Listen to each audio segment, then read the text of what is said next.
Hello दोस्तों, राधे राधे, जय श्री कृष्णा। उम्मीद है आप सभी अच्छे होंगे, स्वस्थ होंगे और आप सभी को गणेश चतुर्थी की हार्दिक शुभकामनाएं। और गणेश जी के इस पावन पर्व पर मैं आप सभी के सामने गणेश जी की कथा लेकर आई हूँ, तो ध्यान से सुनिए। एक बार महादेव जी पार्वती सहित नर्मदा के तट पर गए। वहाँ एक सुंदर स्थान पर पार्वती जी ने महादेव जी के साथ चौपड़ खेलने की इच्छा व्यक्त की। तब शिव जी ने कहा, हमारी हार जीत का साक्षी कौन होगा? पार्वती ने तत्काल वहाँ की घास के तिनके बटोरकर एक पुतला बनाया और उसमें प्राण प्रतिष्ठा करके उससे कहा, बेटा, हम चौपड़ खेलना चाहते हैं, किंतु यहाँ हार जीत का साक्षी कोई नहीं है, अतः खेल के अंत में तुम हमारी हार जीत के साक्षी होकर बताना कि हम में से कौन जीता और कौन हारा। खेल आरंभ हुआ। दैव योग से तीनों बार पार्वती जी ही जीतीं।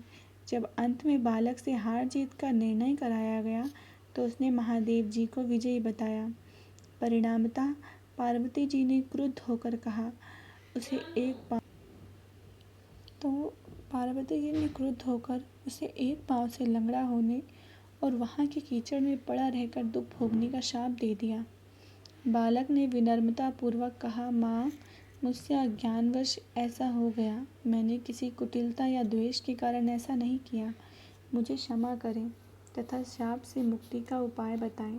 तब ममता रूपी माँ को उस पर दया आ गई और वे बोली, यहाँ नाग कन्याएं गणेश पूजन करने आएंगी। उनके उपदेश से तुम गणेश व्रत करके मुझे प्राप्त करोगे। इतना कहकर वे कैलाश पर्वत चली गई। 1 वर्ष बाद वहाँ श्रावण में नाग कन्याएं गणेश पूजन के लिए आईं। नाग कन्याओं ने गणेश व्रत करके उस बालक को भी व्रत की विधि बताई। तत्पश्चात बालक ने 12 दिन तक श्री गणेश जी का व्रत किया। तब गणेश जी ने उसे दर्शन देकर कहा, मैं तुम्हारे व्रत से प्रसन्न हूँ, मनोवांछित वर मांगो। बालक बोला, भगवान, मेरे पाँव में इतनी शक्ति दे दो कि कैलाश पर्वत पर अपने माता पिता के साथ पहुँच सकूं और वे मुझ पर प्रसन्न हो जाएं। गणेश जी तथास्तु कहकर अंतर्ध्यान हो गए।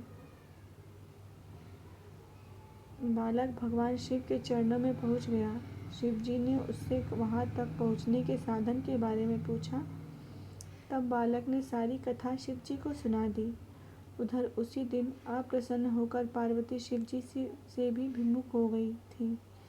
तदुपरांत भगवान शंकर ने भी बालक की तरह 21 दिन पर्यंत श्री गणेश का व्रत किया, जिसके प्रभाव से पार्वती के मन में स्वयं महादेव जी से मिलने की इच्छा जागृत हुई। वे शीघ्र ही कैलाश पर्वत पर आ पहुंची। वहां पहुंचकर पार्वती जी ने शिव जी से पूछा, भगवान, आपने ऐसा कौन सा उपाय किया जिसके फलस्वरूप मैं आपके पास भागी भागी आ गई हूँ? शिव जी ने गणेश व्रत का इतिहास उनसे कह दिया। तब पार्वती जी ने अपने पुत्र कार्तिकेय से मिलने की इच्छा से 21 दिन पर्यंत 21-21 की संख्या में दूर्वा, पुष्प तथा लड्डुओं से गणेश जी का पूजन किया। 21वें दिन कार्तिकेय स्वयं ही पार्वती जी से आ मिले। उन्होंने भी माँ के मुख से इस व्रत का महात्म्य सुनकर व्रत किया। कार्तिकेय ने यही व्रत विश्वामित्र जी को बताया। विश्वामित्र जी ने व्रत करके गणेश जी से जन्म से मुक्त होकर ब्रह्म ऋषि होने का वर मांगा। गणेश जी ने उनकी मनोकामना पूर्ण की। ऐसे हैं श्री गणेश जी, जो सबकी मनोकामनाएं पूर्ण करते हैं। भगवान से प्रार्थना है कि वो आपकी भी मनोकामनाएं पूरी करें। अगर कथा आपको अच्छी लगी हो तो लाइक करें, शेयर करें और सब्सक्राइब करें। धन्यवाद। इस वीडियो को ज़्यादा से ज़्यादा शेयर करें ताकि भगवान गणेश की कथा को सुनकर ज़्यादा से ज़्यादा लोग उनका आशीर्वाद पा सकें। धन्यवाद। और अपना कमेंट लिखना ना भूलना ताकि हमें आपकी कमेंट से पता चले कि हमें कहाँ सुधार करने की आवश्यकता है। एंड सॉरी अगर आपको मेरी आवाज़ से कोई परेशानी हुई हो। धन्यवाद।